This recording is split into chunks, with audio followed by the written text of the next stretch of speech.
وما قل وكفى خير مما كثر وألهى وإنما توعدون لآت وما أنتم بمعجزين. معشر المؤمنين، ما زلنا نتحدث عن الأمر بالمعروف والنهي عن المنكر، وكنا قد تحدثنا في خطب سابقة عن ماهية الشيء، يعني هذا المبدأ، أهميته وبعض ضوابطه وقواعده، ونستكمل إن شاء الله تعالى اليوم هذا الحديث حول هذا الموضوع الجليل والعظيم ومن الأهمية بمكان. Mes chers frères et sœurs, nous sommes toujours avec le sujet dont nous avons traité, dont nous avons parlé les Jumu'at précédentes, dont on avait parlé de l'importance du principe du fait d'ordonner le bien et d'interdire le mal en tant que principe fondateur de notre religion et de notre foi et de notre croyance, comme un élément indissociable de notre croyance. Et nous avions évoqué quelques règles relatives à ce principe et nous continuons, Inch'Allah, aujourd'hui avec ces règles pour citer quelques-unes des règles qui encadrent ce principe. فالقاعدة الرابعة تقديم الأهم على المهم وتقديم المهم على غير المهم. La quatrième règle que nous allons aborder, donc notre quatrième point, c'est l'ordre des priorités. Focaliser sur l'essentiel et sur ce qui est de premier ordre avant de s'attarder sur ce qui est secondaire, quand bien même ce serait une chose importante. إن البدء بالأهم فالأهم من القواعد التي تحكم القيام بواجب الأمر بالمعروف والنهي عن المنكر. Ordonner le bien et interdire le mal. C'est donc un principe qui est régi lui-même par cette règle. On commence par ce qui est le plus important. Ne mettons pas la charrue avant les bœufs. On commence par ce qui est le plus important en fonction de la situation, en fonction de la personne, etc. وذلك بأن تبدأ بأصول العقيدة. Il faut que tu commences, lorsque tu as quelqu'un, une société, un groupe de personnes que tu veux réformer, eh bien tu commences par réformer les fondements de la croyance, les concepts, l'idéologie, la manière de voir les choses. فتأمر بالتوحيد وإخلاص العبادة لله وحده وتنهى عن الشرك والبدع والشعوذة. Tu dois d'abord appeler à l'adoration exclusive d'Allah et prévenir contre les différentes formes du polythéisme, l'innovation dans la croyance et les imposteurs tels que les sorciers, les magiciens, les devins, les marabouts, etc. Tu t'occupes de réformer la croyance des gens avant toute chose. ثم تأمر بإقامة الصلاة وإيتاء الزكاة ثم بقية الفرائض وترك المحرمات ثم أداء السنن وترك المكروهات. Ensuite, seulement après, tu invites à la prière, au paiement de la zakat, puis le reste des obligations, le délaissement des interdits et enfin la pratique des choses surérogatoires, facultatives et l'abandon des choses détestables. والبدء بالدعوة إلى التوحيد وإخلاص العبادة لله هو منهج الرسل جميعا. C'est ainsi que tous les messagers et tous les prophètes ont commencé leur prédication en appelant à Allah, en faisant en sorte que les gens aient envie de se rapprocher de leur Seigneur et qu'ils comprennent pourquoi ils lui doivent l'adoration en toute exclusivité. قال تعالى ولقد بعثنا في كل أمة رسولا أن اعبدوا الله واجتنبوا الطاغوت. En vérité, nous dit Allah, nous avons envoyé un prophète à chaque communauté avec le même message, avec le message suivant: adorez Allah et éloignez-vous du culte des idoles. Wa'budu Allah wa la tushriku bihi shay'a. أمر بالمعروف ونهي عن المنكر أمر بأعظم الواجبات ونهي عن أعظم المحرمات. Donc c'est un ordre du bien et une interdiction de faire le mal. Le bien par excellence, adorer Allah en toute exclusivité, et le mal par excellence, le polythéisme. وقال تعالى وما أرسلنا من قبلك من رسول إلا نوحي إليه أنه لا إله إلا أنا فاعبدون. Nous n'avons envoyé avant toi aucun prophète à qui il n'ait été révélé qu'il n'y a point d'autre divinité que moi et que c'est moi seul que vous devez adorer. وقد سار خاتم الأنبياء والمرسلين نبينا محمد صلى الله عليه وسلم على نهج إخوانه المرسلين عليهم السلام أجمعين فقد بدأ بما بدأ به أنبياء الله وانطلق من حيث انطلقوا توحيد الله وإخلاص العبادة له وحده. Le prophète sallallahu alayhi wa sallam, Muhammad, a suivi les messagers qui l'ont précédé. Comme eux, il a commencé par appeler à l'adoration d'Allah en toute exclusivité. قال تعالى قل إن صلاتي ونسكي ومحياي ومماتي لله رب العالمين لا شريك له وبذلك أمرت وأنا أول المسلمين. Dis en vérité, ma prière et mon sacrifice, c'est-à-dire mes actes de dévotion, ma prière et mon sacrifice, al-uluhiyya, ma manière de me représenter, mon Seigneur et ce que je lui dois en premier lieu, mes actes d'adoration, mon adoration, ça c'est la première partie. Deuxièmement, donc il dit en vérité ma prière et mon sacrifice, ma vie et ma mort. وهذا يشير إلى الربوبية. Et ceci nous oriente et nous appelle et nous indique le caractère de seigneurie d'Allah, qu'il est celui qui a le contrôle sur la vie et sur la mort. Donc, il dit à son prophète, Allah dit à son prophète, en vérité ma prière, mon sacrifice, ma vie et ma mort, tout ceci est voué à Allah, Seigneur de l'univers, qui n'a pas d'associé. Tel est l'ordre que j'ai reçu et auquel je suis le premier à me soumettre. فإن المطلوب من الداعين إلى الله تعالى الآمرين بالمعروف والناهين عن المنكر أن يوجهوا جهودهم ويولوا اهتمامهم بمنهج الأنبياء عليهم الصلاة والسلام في الدعوة إلى الله تعالى. Toute personne qui appelle à Allah et endosse la responsabilité d'ordonner le bien et d'interdire le mal doit s'efforcer de suivre la voie des prophètes et en particulier la voie du prophète Muhammad alayhi salatu wassalam dans sa manière de prêcher le bien. فيدعو الناس إلى التوحيد أولا وقبل أي شيء وليكن شغلهم الشاغل هو تصحيح العقيدة وتصفيتها من شوائب الشرك والبدع والمعاصي. Donc cette personne qui appelle à Allah, qui appelle au bien, qui veut ordonner le bien, eh bien elle doit avant toute chose appeler les gens au monothéisme et chercher à rectifier les mauvaises conceptions, les croyances hérétiques et les purifier des différentes formes de polythéisme, d'innovation et de péché. ولا يعني من هذا الكلام وانتبهوا جيدا لهذه النقطة لا يعني من هذا الكلام إهمال الجوانب الأخرى بحال من الأحوال ولكن الاهتمام بأمور العقيدة يجب أن ينال الأولوية في الدعوة إلى الله والأمر بالمعروف والنهي عن المنكر ثم الأهم فالأهم.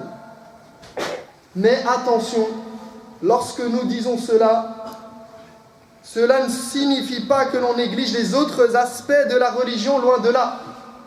Ce n'est pas parce qu'on te dit qu'il faut se concentrer sur la croyance que tu négliges tous les autres aspects. D'autant plus que tu vas trouver des gens devant toi qui ont déjà une croyance dans l'ensemble saine et qui n'ont pas de polythéisme, en tout cas apparent, et qui font partie de la communauté de Mohammed alayhi salatu wassalam.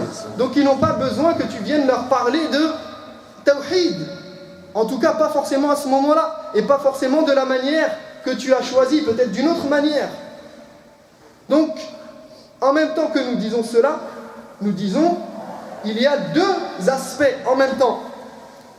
Parce que malheureusement, certains ont mal compris cette notion. Il s'agit d'appeler les gens au bien, tout en gardant à l'esprit que le plus important, c'est la croyance. Car si quelqu'un réforme sa croyance, certainement il réformera ses actes. Mais on parle de la croyance pas théorique.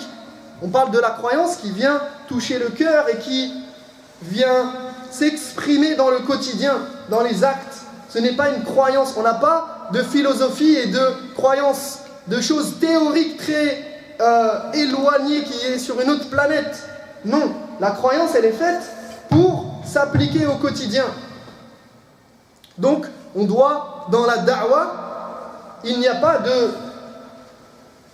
On insiste sur le tawhid et on néglige tout le reste tant que le tawhid il n'est pas concrétisé, car peut-être que tu trouveras des gens, jamais de leur vie, ils concrétiseront parfaitement le tawhid. Donc, tu insistes sur ça, tu le gardes en tête et on passe toujours du tawhid, on continue avec le tawhid et la croyance et on passe à autre chose. Et parler d'autre chose, parfois c'est ça qui te concrétise le tawhid chez la personne et même en toi-même. فهذه هي النقطة الأولى. هذه النقطة هي النقطة الأولى. فنبدأ بالأهم فالأهم. القاعدة الخامسة اعتبار المصالح والمفاسد. La cinquième règle qui vient régir le principe d'ordonner le bien et d'interdire le mal, c'est de toujours considérer les avantages et les inconvénients, de peser les pour et les contre. إن الشريعة الإسلامية مبنية على تحصيل المصالح وتكميلها ودرء المفاسد وتعطيلها أو تقليلها. L'islam cherche toujours à préserver au mieux l'intérêt des personnes ou de la société et repousser au maximum tout préjudice. Donc on cherche à obtenir un avantage, que ce soit à l'échelle individuelle ou collective, et à repousser au maximum le préjudice et le mal.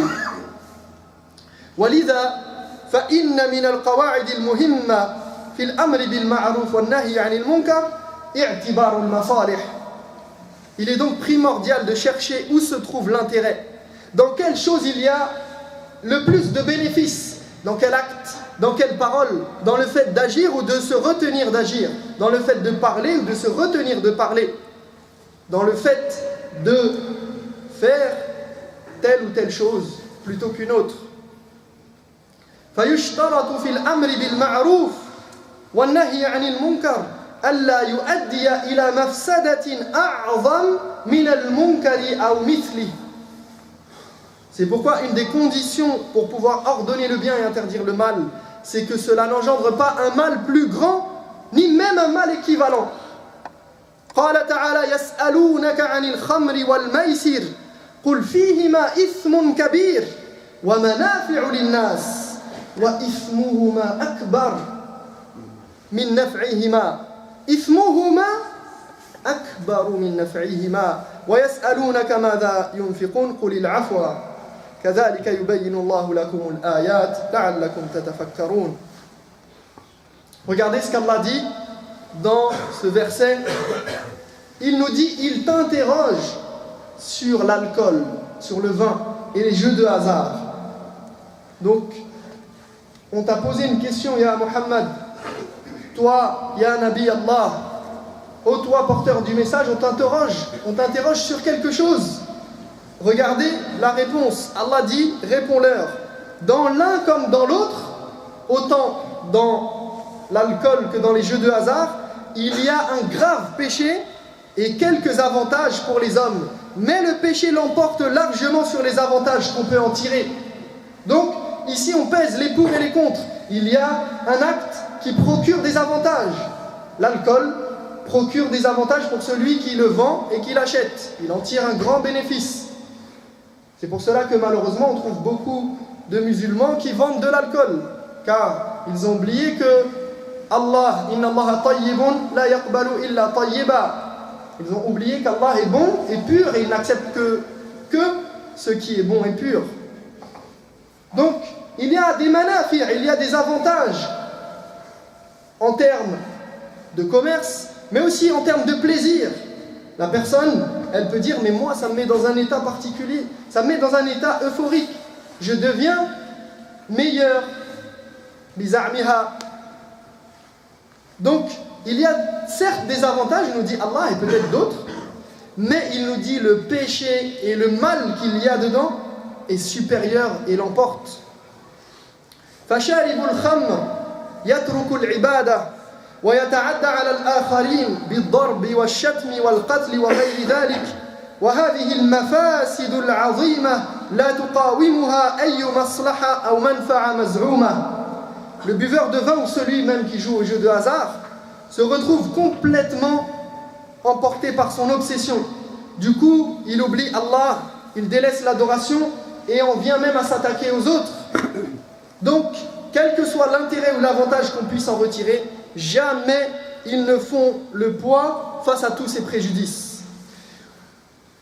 وقال تعالى ولا تسبوا الذين يدعون من دون الله فيسبوا الله عدوا بغير علم.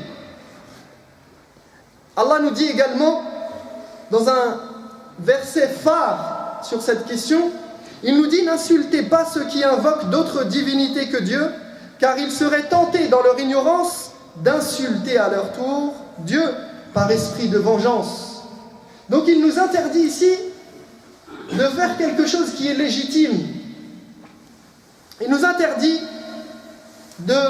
d'insulter les polythéistes dans leur adoration, dans leur égarement, dans leur croyance. Pourquoi? Pour que cela n'engendre pas quelque chose qui est plus grave encore, c'est qu'ils insultent eux en retour Allah. ففي هذه الآية نهانا الله تعالى عن سب آلهة المشركين وذلك للمفسدة الكبيرة المترتبة على ذلك وهي سبهم لله تعالى مع أن سب آلهتهم وتحقيرها فيه مصلحة في هذا العمل تحقير للشرك وربما إزالتها أو إزالته إلا أن درء المفاسد مقدم على جلب المنافع والمصالح. Dans ce verset, donc, Allah nous interdit d'insulter les divinités des polythéistes à cause de l'énorme préjudice qui en découle, de peur qu'ils n'insultent Allah en retour, alors qu'il peut y avoir un intérêt à déprécier les fausses idéologies et les concepts erronés. Mais repousser le préjudice, ça c'est une règle qui a été extraite de ce verset et que les ulama mettent en application. Repousser le préjudice doit toujours primer sur le gain des avantages. Par exemple, imaginez que quelqu'un se noie et que vous vouliez le sauver. Eh bien peut-être que en regardant la situation, tu vas te dire mais moi si je saute dans l'eau pour le sauver, peut-être que cette personne-là, je serais incapable de la sauver et de la sortir de sa situation. Donc, j'ai voulu faire un bien, j'ai voulu éviter un mal, mais je suis peut-être rentré dans quelque chose de plus grave encore. Je me suis sacrifié pour rien. Je suis rentré dans l'eau et peut-être que je n'ai pas la force. C'est une situation inextricable. C'est une situation où je ne peux pas sortir cette personne. Alors quand bien même cela me fait mal de voir la personne se noyer, si moi j'en suis incapable ou que cela risque de nous tuer tous les deux, eh bien à quoi bon? Et ceci est évident pour toute personne qui réfléchit. Eh bien, dans l'islam et dans ce principe d'ordonner le bien et d'interdire le mal, il y a cette règle fondamentale de peser les pour et les contre. أقول قولي هذا وأستغفر الله لي ولكم فاستغفروه إنه هو الغفور الرحيم. الحمد لله رب العالمين والعاقبة للمتقين ولا عدوان إلا على الظالمين وأشهد أن لا إله إلا الله وحده لا شريك له وأشهد أن محمدا عبده ورسوله صلى الله عليه وسلم.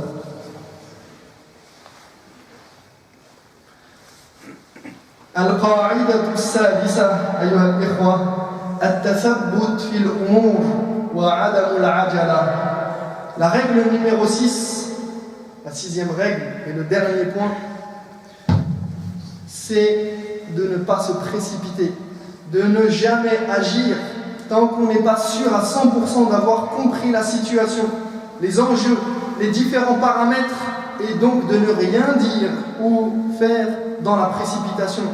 يجب التأكد من كل أمر والتثبت بشأنه وعدم التسرع والعجلة والحرص على الرفق والأنات بالناس وملاطفتهم حال أمرهم أو نهيهم. Il est absolument nécessaire et indispensable de s'assurer et de vérifier les différents éléments qui entourent une situation particulière, de ne pas se presser et de faire preuve de douceur avec les gens et de compassion. فإن في ذلك من الخير ما لا يحصى وهو مما لا بد منه في الأمر بالمعروف والنهي عن المنكر وفي دعوة الناس إلى الخير. Car les bienfaits qui en découlent sont innombrables. C'est un élément primordial qu'il faut toujours avoir en tête lorsqu'on appelle au bien. Adamul ajala, ne pas s'empresser, ne pas se précipiter. Il faut toujours se dire, c'est pas moi qui ai les clés de ce qui se passe. C'est pas moi, on m'a pas mis la charge sur mes épaules de transformer cette personne et de la changer du tout au tout, du jour au lendemain. Donc, on prend notre temps. C'est pas pressé. C'est pas à la seconde près la décision, surtout quand c'est des décisions importantes, elle ne doit pas se prendre à la légère. هكذا ينبغي لنا أيها الإخوة يعني أن ننظر في هذه الأمور وخاصة مع أهل المعاصي. Il est important de traiter les gens, notamment les autres, parce que souvent, c'est quelque chose que je répète souvent, c'est qu'on a tendance à être très exigeant envers les autres et très peu exigeant envers nous-mêmes. Donc on s'autorise des péchés, on s'autorise des désobéissances, on s'autorise des erreurs qu'on n'autorise jamais aux autres. Et on s'autorise de mettre 20 ans, 30 ans, 40 ans pour rectifier notre comportement et notre adoration et notre croyance. Mais la personne qui est en face de nous, qui fait des erreurs, on veut, en un claquement de doigts, qu'elle change. Et si elle ne change pas à la seconde même, alors Inna lillahi wa inna ilayhi raji'un. Elle est yani khatama Allahu ala qulubihim. Là, yani nous-mêmes, toi-même, combien de temps tu mets pour changer des choses que ça fait 10 ans, 20 ans qu'on te répète? Eh bien, tu vas prendre le temps et tu vas t'autoriser ce temps parce que tu sais que tu es faible. Pourquoi l'autre, il devrait être l'exemple par excellence? فينبغي لنا أيها الإخوة أن ننظر إلى أهل المعاصي بعين الشرع وبعين القدر. Il nous faut regarder les pécheurs avec deux yeux, avec l'œil de la règle juridique, le jugement, et l'œil du destin et de la prédestination, avec l'œil de la miséricorde.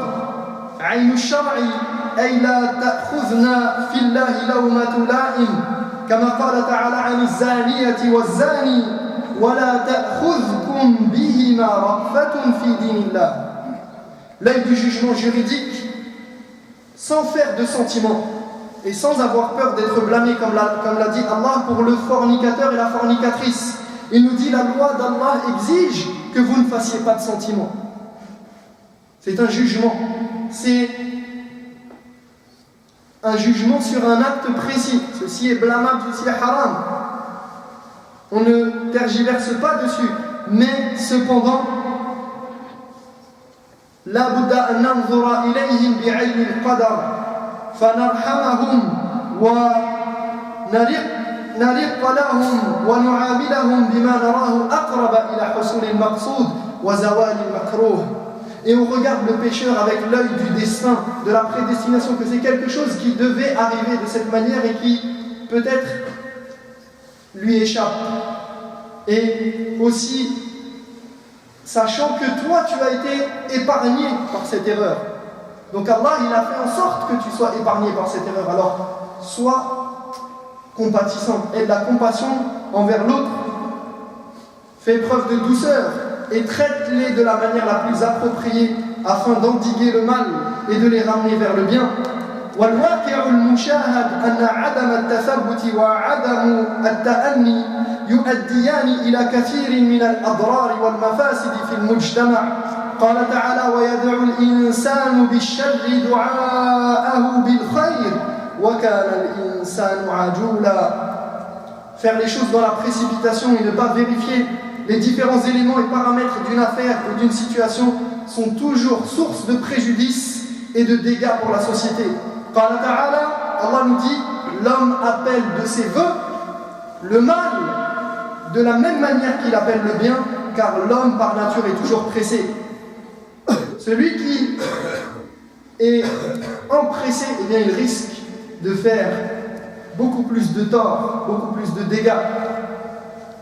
فينبغي للآمر بالمعروف والنهي عن المنكر الداعي إلى الله تعالى على بصيرة وحكمة أن يثبت أو يتثبت ويتأنى في الأمور وأن ينظر إلى المصالح العامة وما يترتب على الكلمة التي يقولها أو الفعل الذي يفعلها من عواقب.